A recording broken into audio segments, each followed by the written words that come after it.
Hello friends, time pass नहीं के YouTube channel में आप लोगों का स्वागत है। मैं आशा करता हूं कि आप लोग अच्छे होंगे और अपनी तैयारी में लगे होंगे। तो चलिए आज देखते हैं हम लोग हिंदी साहित्य का संपूर्ण निचोड़। जी हाँ, इसके बाद आपको दोबारा कभी भी जीवन में हिंदी साहित्य पढ़ने की आवश्यकता कहीं से नहीं पड़ेगी, या वीडियो से हो या बुक से हो या फिर कोई कोचिंग से हो। ठीक है, मैं आपको सिर्फ इसी वीडियो में सब कुछ दे दूंगा जो कि एग्जाम में पूछे गए थे, पूछे जाते हैं या आगे पूछे जाएंगे। ठीक है, उन सबों को आपको एक वीडियो में देखने को मिल जाएगा। और ये ऐसे क्वेश्चंस हैं जो बार बार एग्जाम में रिपीट होते हैं और हिंदी साहित्य का क्वेश्चन लगभग फिक्स होता है। ठीक है, तो आप यकीन मानिए और इस वीडियो को देखिए, आपको लग जाएगा कि वास्तव में एक सारे क्वेश्चन सिलेक्टेड है और पूछे जाने के योग्य है। ठीक है, अगर आपको संपूर्ण हिंदी बेसिक से हाई लेवल तक पढ़नी है तो आप मेरे चैनल को सब्सक्राइब कर लीजिए और मेरे प्लेलिस्ट को आकर चेक कीजिए। वहाँ मैं संपूर्ण हिंदी को बेसिक से और हाई लेवल तक सब कुछ पढ़ा दिया हूँ। तो चलिए आज का वीडियो यहाँ से स्टार्ट करते हैं। अगर वीडियो आप लोगों को अच्छा लगे तो प्लीज़ मेरे चैनल को सब्सक्राइब कर लीजिएगा और हमसे जुड़ जाइएगा बेस्ट तैयारी के लिए। ठीक है, चल देखते हैं। तो देखते हैं सबसे पहला क्वेश्चन, किसे कवि शिरोमणि के नाम से जाना जाता है? तो तुलसीदास को जाना जाता है कवि शिरोमणि के नाम से। ठीक है, आगे बढ़ते हैं। सेकंड क्वेश्चन, तुलसीदास का वह ग्रंथ कौन सा है जिसमें ज्योतिष का वर्णन किया गया है? इसका नाम है रामाज्ञा प्रश्नावली। ठीक है, कौन सा नाम है? रामाज्ञा प्रश्नावली। ठीक है, आगे बढ़ते देखते हैं। तुलसीदास की प्रमुख रचनाएं कौन सी है? तो ये है विनय पत्रिका, कवितावली, गीतावली, दोहावली, जानकी मंगल और रामलल्ला नहचू। ठीक है, ये है मोस्ट इसके है ना बुक। चलिए आगे बढ़ते हैं, चलते हैं आगे। क्वेश्चन नंबर 4 से, किसे भाषा का डिक्टेटर कहा जाता है? तो कबीरदास को भाषा का डिक्टेटर कहा जाता है और इसी डिक्टेटर नाम हजारी प्रसाद द्विवेदी ने यह उपनाम दिया है। ठीक है, डिक्टेटर का नाम किसने दिया है? तो हजारी प्रसाद द्विवेदी ने, है ना, कबीरदास को भाषा का डिक्टेटर कहा है। ठीक है, चलिए आगे बढ़ते देखते हैं। क्वेश्चन नंबर 5 है, कबीरदास के दोहों को किस नाम से जाना जाता है? तो जो कबीरदास का दोहा है उसे किस नाम जाना जाता है? तो उसे जाना जाता है साकी के नाम से। ठीक है, चलिए अब आगे बढ़ते हैं और देखते हैं और क्वेश्चंस को। ठीक है, चलिए नेक्स्ट क्वेश्चन देखिए यहाँ से। क्वेश्चन नंबर 6 है, कबीरदास की प्रमुख रचनाएं कौन सी है? ठीक है, तो इसकी जो महत्वपूर्ण रचना है वो है बीजक, और यह 3 भागों में क्या है? बटा हुआ है। पहला है साखी, दूसरा है सबद और तीसरा है रामायणी। ठीक है, चलिए आगे बढ़ते हैं, देखते हैं। आदत से अक्कर स्वभाव से पक्कर किस कवि का उपनाम है? तो इसका नाम है कबीरदास का। ठीक है, चलिए आगे बढ़ते हैं और देखते हैं और क्वेश्चंस को। ठीक है, चलिए देखते हैं यहाँ से। क्वेश्चन नंबर 8, किसे वात्सल्य रस का सम्राट कहा जाता है? तो कबीरदास जी को वात्सल्य रस का सम्राट भी कहा जाता है। ठीक है, अब याद रखिएगा इसे। आगे बढ़ते हैं। हिंदी का आदि कवि किसे माना जाता है? तो हिंदी का आदि कवि किसे कहा जाता है? स्वयंभू को कहा जाता है हिंदी का आदि कवि। ठीक है, चलिए आगे देखते हैं। क्वेश्चन नंबर 10, हिंदी का प्रथम उपन्यास कौन सा है? तो हिंदी का प्रथम उपन्यास क्या है? परीक्षा गुरु है और इसके उपन्यासकार कौन है? श्रीनिवास दास। ठीक है, चलिए आगे बढ़ते हैं और देखते हैं। आधुनिक युग की मीरा किसे कहा जाता है? तो आधुनिक युग की मीरा किसे कहा जाता है? महादेवी वर्मा को कहा जाता है आधुनिक युग की मीरा। ठीक है, चलिए आगे बढ़ते हैं और देखते हैं और क्वेश्चंस को। ठीक है, ये सारे क्वेश्चन सिलेक्टेड है, इसीलिए स्किप मत कीजिएगा और शुरू से अंत तक जरूर देखिएगा। ठीक है, आगे बढ़ते हैं। क्वेश्चन नंबर 12, किस काव्य कृति के कारण महादेवी वर्मा को ज्ञानपीठ पुरस्कार मिला था? तो इसकी जो गीतात्मक काव्य कृति थी यामा, यानी यामा के लिए भारतीय ज्ञानपीठ पुरस्कार इंग्लैंड के प्रधानमंत्री द्वारा प्रदान कर सम्मानित किया गया था। ठीक है, ये भी याद रखिएगा। चलिए अब बढ़ते हैं आगे और देखते हैं और क्वेश्चंस को। ठीक है, चलिए अब देखते हैं महादेवी वर्मा की प्रमुख रचनाएं कौन सी है? तो इसका जो आंसर होगा यामा, निहार, रश्मि, निर्जा, संध्या गीत, दीपशिखा, मेरा परिवार, अतीत के चलचित्र और स्मृति की रेखाएं। ठीक है, इसके टॉप सिलेक्टेड और मोस्ट किताब है। ठीक है, आगे बढ़ते हैं। उसका देखते हैं नेक्स्ट क्वेश्चन। क्वेश्चन नंबर 14, कवि निराला महादेवी वर्मा को किस नाम से पुकारते थे? समझिए, जो कवि निराला थे वह महादेवी वर्मा को किस नाम से पुकारते थे? तो कवि निराला उन्हें सरस्वती कहकर पुकारते थे। ठीक है, किसे? तो महादेवी वर्मा को। ठीक है, आगे बढ़ते हैं।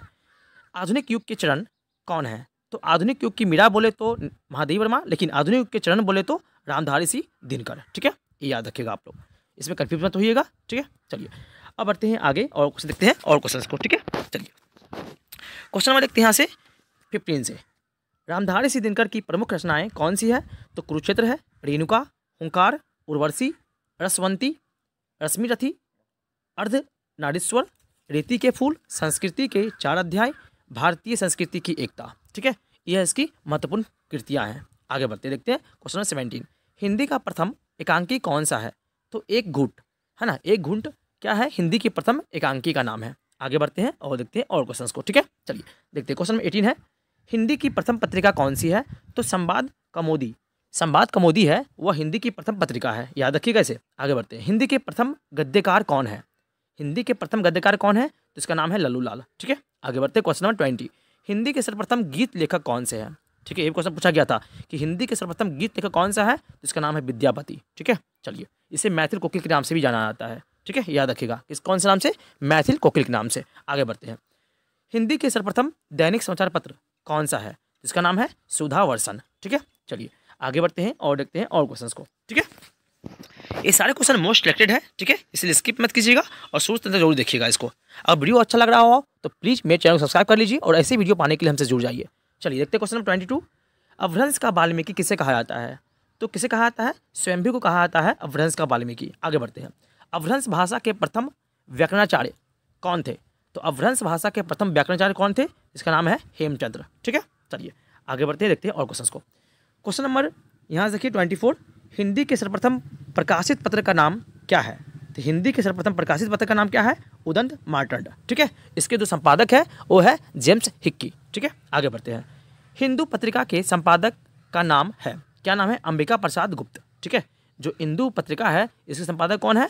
अंबिका प्रसाद गुप्त। आगे बढ़ते हैं, चलिए क्वेश्चन नंबर देखते हैं 26 नंबर, अपभ्रंश में कृष्ण काव्य के प्रणेता कौन है? समझिए क्वेश्चन को, अपभ्रंश में कृष्ण काव्य के प्रणेता कौन है? इसका नाम है पुष्पदंत, ठीक है। आया क्वेश्चन देखते हैं क्वेश्चन नंबर 27, अमीर खुसरो ने किसके विकास में अग्रणी भूमिका निभाई है? तो खरीब होली के विकास में अमीर खुसरो ने महत्वपूर्ण भूमिका निभाई है, ठीक है। चलिए अब देखते हैं आगे क्वेश्चन नंबर नेक्स्ट क्वेश्चन में यहाँ देखते हैं क्वेश्चन नंबर 28, हिंदी गद्य का जन्मदाता किसे माना जाता है? तो हिंदी गद्य का जन्मदाता किसे कहा जाता है? भारतेंदु हरिश्चंद्र को बोला जाता है, ठीक है, हिंदी गद्य का जन्मदाता। आगे बढ़ते हैं, क्वेश्चन नंबर 29, अवधी भाषा में सर्वाधिक लोकप्रिय महाकाव्य कौन है? क्या नाम है? तो इसका नाम है रामचरितमानस, ठीक है। चलिए अब बढ़ते हैं आगे, क्वेश्चन नंबर देखते हैं क्वेश्चन नंबर 30, अष्टछाप के सर्वश्रेष्ठ भक्त कवि कौन है? अष्टछाप के सर्वश्रेष्ठ भक्त कवि कौन से हैं? इसका नाम है सूरदास, ठीक है। नोट समझते हैं, महाकवि सूरदास ने ब्रज भाषा में लगभग 1.25 लाख पदों की रचना की थी, किंतु उनकी 3 रचनाएं ही उपलब्ध हैं, ठीक है। चलिए ये भी याद रखिएगा। आगे बढ़ते हैं, अब देखते हैं सूरदास की प्रमुख रचनाएं कौन सी है? तो पहला इसका है सूर सागर, दूसरा है सूर सरावली और तीसरा है साहित्य लहरी, ठीक है। यही इसकी 3 पुस्तकें ज्ञात है। आगे बढ़ते हैं, उसका देखते हैं क्वेश्चन नंबर 32, किसे आधुनिक युग का सुमेरु कहा जाता है? तो किसे कहा जाता है? जयशंकर प्रसाद को आधुनिक युग का सुमेरु कहा जाता है, ठीक है। चलिए अब बढ़ते हैं आगे और देखते हैं और क्वेश्चंस को, सारे क्वेश्चन बहुत ही सिलेक्टेड है, ठीक है। आगे बढ़ते हैं, देखते हैं उसको देखते हैं क्वेश्चन नंबर 33, किन्हें झारखंडी कलाधर के रूप में जाना जाता है? तो जयशंकर प्रसाद को ही झारखंडी कलाधर के रूप में जाना जाता है। आगे बढ़ते हैं, किसे छायावाद का जनक कहा जाता है? तो किसे कहा जाता है? जयशंकर प्रसाद को छायावाद का जनक कहा जाता है, ठीक है। चलिए अब आगे बढ़ते हैं और देखते हैं और क्वेश्चंस को। चलिए क्वेश्चन नंबर 35 है, जयशंकर प्रसाद की प्रमुख रचनाएं कौन सी है? तो देखिए, कामायनी, आंसू, झरना, लहर, चंद्रगुप्त, स्कंदगुप्त, अजातशत्रु, तितली, कानन, कुसुम और प्रेम पथिक, ये है ना प्रमुख जयशंकर प्रसाद की प्रमुख रचनाएं हैं, ठीक है। चलिए आगे बढ़ते देखते हैं क्वेश्चन नंबर 36, आधुनिक काल में लिखा गया खड़ी बोली का प्रथम महाकाव्य कौन सा है? समझिए, आधुनिक युग में लिखा गया खड़ी बोली का प्रमुख महाकाव्य कौन सा है? तो प्रिय प्रवास है, ठीक है, इसका नाम। आगे बढ़ते हैं 37, अंग्रेजी भाषा को भारत में शिक्षा के माध्यम से आरंभ किया गया, किसने किया था? तो लॉर्ड मैकाले ने किया था, ठीक है, इसके द्वारा ही किया गया था, ठीक है। आगे बढ़ते हैं, देखते हैं और क्वेश्चंस को। चलिए अब देखते हैं क्वेश्चन नंबर नेक्स्ट, देखिए क्वेश्चन नंबर कौन सा है? 38 नंबर, हिंदी के किस समाचार पत्र में खड़ी बोली को मध्य देशीय भाषा कहा गया है? समझिए क्वेश्चंस को, हिंदी के किस समाचार पत्र में, यानी कौन समाचार पत्र है जिसमें खड़ी बोली को मध्य देशीय भाषा कहा गया है? तो ये क्या गया है? बनारस अखबार में, ठीक है। आगे बढ़ते हैं, क्वेश्चन नंबर 39, हिंदी के प्रथम कवि कौन है? तो इसका नाम है सिद्ध सरहप्पा, ठीक है। यह 9वीं सदी के कौन है? शताब्दी के एक कवि है, इसमें 9वीं सदी के। चलिए आगे बढ़ते हैं, क्वेश्चन देखते हैं 40, ठीक है। क्या बोला गया क्वेश्चन? वाल्मीकि द्वारा रामायण ग्रंथ की रचना हुई है। किस भाषा में हुई है? तो संस्कृत भाषा में हुई है ना। किसका? रामायण की रचना। आगे बढ़ते हैं। उर्दू किस भाषा का शब्द है? तो उर्दू तुर्की भाषा का एक शब्द है। ठीक है, चलिए अब बढ़ते हैं आगे और देखते हैं और क्वेश्चंस को। चलिए क्वेश्चन नंबर 42 है, एक भारतीय आत्मा किसे कहा जाता है? तो एक भारतीय आत्मा माखनलाल चतुर्वेदी को कहा जाता है, एक भारतीय आत्मा। आगे बढ़ते हैं। कठिन काव्य का प्रेत किस कवि को कहा जाता है? तो कठिन काव्य का प्रेत किसे कहा जाता है? तो केशव दास को कहा जाता है कठिन काव्य का प्रेत। ठीक है, आगे बढ़ते हैं। क्वेश्चन नंबर 44, कथा सम्राट किसे कहा जाता है? तो प्रेमचंद को कथा सम्राट के रूप में जानते हैं। ठीक है, चलिए अब बढ़ते हैं आगे और देखते हैं और क्वेश्चंस को। ठीक है, चलिए ये सब बहुत ही इंपॉर्टेंट क्वेश्चंस है। ठीक है, इसीलिए स्किप नहीं कीजिएगा और शुरू से तक जरूर देखिएगा इसको। ठीक है, चलिए आगे बढ़ते देखते हैं। क्वेश्चन नंबर 45, कबीरदास की भाषा क्या थी? तो क्या थी? सदुकरी। इसका नाम है सदुकरी, कबीरदास की भाषा थी। ठीक है, आप याद रखिएगा। आगे बढ़ते हैं। क्वेश्चन नंबर 46, कमल का सिपाही किसे कहा जाता है?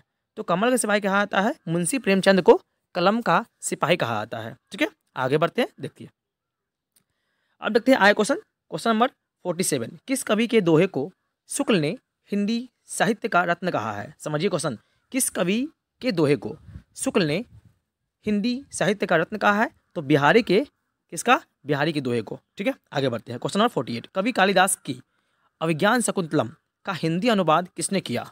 ठीक है, क्वेश्चन देखिए, कवि कालिदास की अभिज्ञान शकुंतलम का हिंदी अनुवाद किसने किया था? राजा लक्ष्मण सिंह ने। ठीक है, चलिए आगे बढ़ते हैं और देखते हैं और क्वेश्चंस को। उसमें देखते हैं क्वेश्चन नंबर 49, कामायनी किस प्रकार का ग्रंथ है? तो कामायनी एक महाकाव्य है। ठीक है, आगे बढ़ते हैं। क्वेश्चन नंबर 50, किस इतिहासकार ने सर्वप्रथम रीतिकालीन कवियों के सर्वाधिक परिचयात्मक विवरण दिए हैं? तो किसने दिया है? मिश्र बंधु ने। ठीक है, चलिए अब बढ़ते हैं आगे और देखते हैं और क्वेश्चंस को। ठीक है, चलिए क्वेश्चन देखते हैं 51, किस काल को स्वर्ण काल कहा जाता है? तो भक्ति काल को, है ना, स्वर्ण काल कहा जाता है। आगे बढ़ते हैं। क्वेश्चन नंबर 52, किस छायावादी कवि ने संवाद शैली का सर्वाधिक उपयोग किया है? समझिए क्वेश्चन, किस छायावादी कवि ने संवाद शैली का सर्वाधिक उपयोग किया है? तो जयशंकर प्रसाद जी ने। ठीक है, चलिए आगे बढ़ते देखते हैं। क्वेश्चन नंबर 53, रामधारी सिंह दिनकर किस रस के कवि माने जाते हैं? रामधारी सिंह दिनकर किस रस के कवि माने जाते हैं? तो वीर रस के कवि माने जाते हैं। आगे क्वेश्चन नंबर 54, रामधारी सिंह दिनकर को किस रचना के लिए ज्ञानपीठ पुरस्कार मिला था? याद रखिएगा, किसके लिए? उर्वशी के लिए रामधारी सिंह दिनकर को ज्ञानपीठ पुरस्कार मिला था। ठीक है, चलिए अब आते हैं आगे और देखते हैं और क्वेश्चंस को। क्वेश्चन नंबर 55, किस पुस्तक का 15 भारतीय भाषाओं और 40 विदेशी भाषाओं में अनुवाद किया जा चुका है? इसका नाम है पंचतंत्र। ठीक है, इसके जो लेखक है इसका नाम है विष्णु शर्मा। ठीक है, बहुत ही मोस्ट फेमस बुक है। ठीक है, चलिए आगे बढ़ते हैं। क्वेश्चन नंबर 56, गागर में सागर भरने का कार्य किस कवि ने किया है? तो किसने किया है? बिहारी ने किया है। ठीक है, चलिए देखते हैं आगे और क्वेश्चंस को। देखिए अब देखते हैं क्वेश्चन नंबर नेक्स्ट 57, रस मीमांसा रस सिद्धांत के संबंधित पुस्तक के लेखक कौन है? रस मीमांसा रस सिद्धांत के संबंधित पुस्तक के लेखक कौन है? आचार्य रामचंद्र शुक्ल। ठीक है, आगे बढ़ते हैं। क्वेश्चन नंबर 58, विद्यापति की पदावली की भाषा क्या है? तो विद्यापति कहाँ के थे? मैथिल के थे, इसीलिए इसकी जो भाषा होगी मैथिल होगा। ठीक है, और विद्यापति को ही, है ना, क्या बोला जाता है? मैथिल कोकिल के नाम से जानता है। ठीक है, चलिए आगे बढ़ते हैं, देखते हैं आगे क्वेश्चन देखते हैं। क्वेश्चन नंबर 59, आचार्य रामचंद्र शुक्ल ने त्रिवेणी में किन 3 महाकवियों की समीक्षा प्रस्तुत की है? समझिए, आचार्य रामचंद्र शुक्ल ने त्रिवेणी में किन 3 महाकवियों की समीक्षा प्रस्तुत की है? तो पहला है सूरदास, दूसरा है तुलसीदास और तीसरा है मलिक मोहम्मद जायसी। ठीक है, चलिए अब बढ़ते हैं आगे, देखते हैं क्वेश्चंस को आगे। क्वेश्चन नंबर 60, हिंदी के किस समाचार पत्र में खड़ी बोली को मध्य देशीय भाषा कहा गया है? समझिए, हिंदी के किस समाचार पत्र में? तो बनारस अखबार में। ठीक है, आगे बढ़ते हैं। क्वेश्चन नंबर 61, हिंदी का राष्ट्रीय कवि कौन है? तो हिंदी का राष्ट्रीय कवि कौन है? मैथिली शरणगुप्त को हिंदी का राष्ट्रीय कवि कहा जाता है। ठीक है, चलिए आगे बढ़ते हैं, देखते हैं और क्वेश्चन को। क्वेश्चन नंबर 62, चीनी तिब्बती भाषा समूह की भाषाओं के बोलने वाले को क्या कहा जाता है? तो किसे कहा जाता है? निषाद बोला जाता है। ठीक है, चलिए क्वेश्चन देखते हैं आगे और समझते हैं और क्वेश्चंस को। ठीक है, अगर वीडियो आप लोगों को अच्छा लग रहा हो तो प्लीज़ मेरे चैनल को सब्सक्राइब कर लीजिए और ऐसी वीडियो पाने के लिए हमसे जुड़ जाइए। ठीक है, चलिए देखते हैं आगे क्वेश्चन को। क्वेश्चन नंबर 63, रामचरितमानस में प्रधान रस के रूप में किस रस को मान्यता प्राप्त है? तो भक्ति रस को। ठीक है, आगे बढ़ते हैं। 64, क्रांतिकारी कवि किसे कहा जाता है? तो सूर्यकांत त्रिपाठी निराला को क्रांतिकारी कवि के रूप में जाना जाता है, ठीक है, या कहा जाता है इसको। आगे बढ़ते हैं, क्वेश्चन नंबर 65। रामधारी सिंह दिनकर को भारतीय ज्ञानपीठ पुरस्कार प्राप्त हुआ था, किसके लिए? तो उर्वशी के लिए, ठीक है। आगे बढ़ते हैं, क्वेश्चन नंबर 66। कामायनी किस प्रकार का ग्रंथ है? तो महाकाव्य है, ठीक है। चलिए अभी देखे थे, आगे बढ़ते हैं। उसके बाद देखिए क्वेश्चन नेक्स्ट 67। हिंदी साहित्य के इतिहास के सर्वप्रथम लेखक का नाम क्या है? इसका नाम है गरसादातासी, ठीक है। यह हिंदी साहित्य इतिहास के सर्वप्रथम लेखन है, ठीक है, लेखक है। चलिए आगे बढ़ते हैं। 68। भारत में सबसे अधिक बोला जाने वाला भाषा समूह कौन सा है? तो इंडो आर्यन, ठीक है। चलिए अब देखते हैं आगे और क्वेश्चंस को, देखिए। चलिए ये सारे क्वेश्चन मोस्ट भी आई है, ठीक है, याद रखिएगा। चलिए देखते हैं आगे क्वेश्चंस को, देखिए। Question number next 69। किस नाटककार ने अपने नाटकों के लिए रंगमंच को अनिवार्य नहीं माना है? समझिए क्वेश्चन को। किस नाटककार ने अपने नाटकों के लिए रंगमंच को अनिवार्य नहीं माना है? तो जयशंकर प्रसाद जी ने, ठीक है। आगे बढ़ते हैं। Question number 70। कौन सा एक व्यंग्य लेखक है? तो हरिशंकर परसाई एक व्यंग्य लेखक है, ठीक है, यानी कॉमेडियन, ठीक है, कॉमेडी लेखक है। आगे बढ़ते हैं। अब देखते हैं आगे क्वेश्चन, तो देखिए क्वेश्चन नंबर 71। किसी राष्ट्रकवि और भारतीय शेक्सपियर के नाम से जाना जाता है ना? किस कवि को राष्ट्रकवि या फिर भारतीय शेक्सपियर के नाम जाना जाता है? तो महाकवि कालिदास को, है ना, राष्ट्रकवि और भारतीय शेक्सपियर के रूप में जानते हैं। आगे बढ़ते हैं। किन्हें चक्रवर्ती की उपाधि प्राप्त है? किन्हें चक्रवर्ती की उपाधि प्राप्त है? तो कालिदास को ही चक्रवर्ती की उपाधि प्राप्त है, ठीक है, ये भी याद रखिएगा। आगे बढ़ते हैं, देखते हैं। उसके बाद क्वेश्चन नंबर 73। हिंदी कविता को छंद की परिधि से मुक्त कराने वाले थे, कौन थे? तो सूर्यकांत त्रिपाठी निराला थे। आगे बढ़ते हैं। Question number 74। देवनागरी लिपि का विकास किस लिपि से हुआ है? तो ब्राह्मी लिपि से देवनागरी लिपि का विकास हुआ है, ठीक है। चलिए अब बढ़ते हैं आगे और देखते हैं और क्वेश्चन को, ठीक है। चलिए अब देखिए यहाँ से क्वेश्चन तो देखिए, अच्छे से क्वेश्चन देखिए यहाँ से। Question number 75। हिंदी के प्रथम मौलिक नाटक का नाम बताइए। इसका नाम है नुहुस और इसके जो संपादक है यह है गोपाल चंद्र, ठीक है। चलिए अब आते हैं आगे, देखते हैं और क्वेश्चन को। उसका देखते हैं क्वेश्चन नंबर 76। माखनलाल चतुर्वेदी को किस नाम से जाना जाता है? माखनलाल चतुर्वेदी को किस नाम से जाना जाता है? तो राष्ट्रीय कविताओं के कारण इन्हें भारतीय आत्मा के नाम से पुकारा जाता है। किसे? माखनलाल चतुर्वेदी को। आगे बढ़ते हैं। क्वेश्चन नंबर देखते हैं 77, ठीक है। आगे मैथिली शरण गुप्त को किस नाम से जाना जाता है? तो इन्हें राष्ट्रकवि के नाम से जाना जाता है। नोट समझते हैं।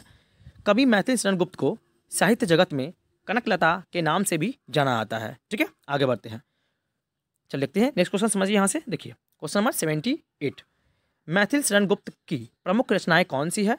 तो इसका नाम है जयदत्त वृद्ध, भात भारती, पंचवटी, यशोधरा, द्वापर, सिद्धराज, नुहुस, अंजलि और अर्ध, झंकार, पृथ्वीपुत्र, मेघनाथवध और साकेत, ठीक है। इसकी कुछ प्रमुख रचनाएं हैं। आगे बढ़ते हैं और देखते हैं और क्वेश्चन को। उसका है 79 नंबर क्वेश्चन। खान खाना की उपाधि किसे प्राप्त है? तो रहीम को खान खाना की उपाधि प्राप्त है और यह जो उपाधि है वह अकबर ने दिया है इसे, ठीक है, याद रखिएगा। तब देखते हैं आगे क्वेश्चन को नेक्स्ट। चलिए देखते हैं आगे क्वेश्चन को। Question number 80। आधुनिक युग के चरण कौन है? तो रामधारी सिंह को आधुनिक युग का चरण कहा जाता है। आगे बढ़ते हैं। Question number 81। हिंदी का आदि कवि किसे कहा जाता है? तो शंभू को हिंदी का आदि कवि कहा जाता है, ठीक है। आगे बढ़ते हैं, देखते हैं। उसके बाद नेक्स्ट क्वेश्चन है क्वेश्चन नंबर 82। मुनि मार्ग के हिमायती किसे कहा जाते हैं? मुनि मार्ग के हिमायती किसे कहते हैं? तो रामचंद्र शुक्ल को मुनि मार्ग का हिमायती कहा जाता है, ठीक है। आगे बढ़ते हैं। Question number 83। हालावादी कवि किसे कहा जाता है? तो हाला कवि किसे कहा जाता है? तो हालावादी कवि किसे कहा जाता है? हरिवंश राय बच्चन को हालावादी कवि के रूप में जानते हैं। तो चलिए यहाँ पे आपका संपूर्ण हिंदी साहित्य जो कि इंपॉर्टेंट हो सकते हैं और एग्जाम में पूछे जाते हैं उन सबों को मैं आपको बता दिया। यकीन मानिए कि इससे बाहर आपका कोई भी क्वेश्चन बाहर नहीं जाएगा हिंदी साहित्य से संबंधित, ठीक है। और ऐसे ही वीडियो को पाने के लिए हमसे जुड़ जाइए और संपूर्ण हिंदी को बेसिक से हाई लेवल तक पढ़ने के लिए आप चैनल को सब्सक्राइब कर ले। तब तक के लिए थैंक यू। जय हिंद, वंदे मातरम।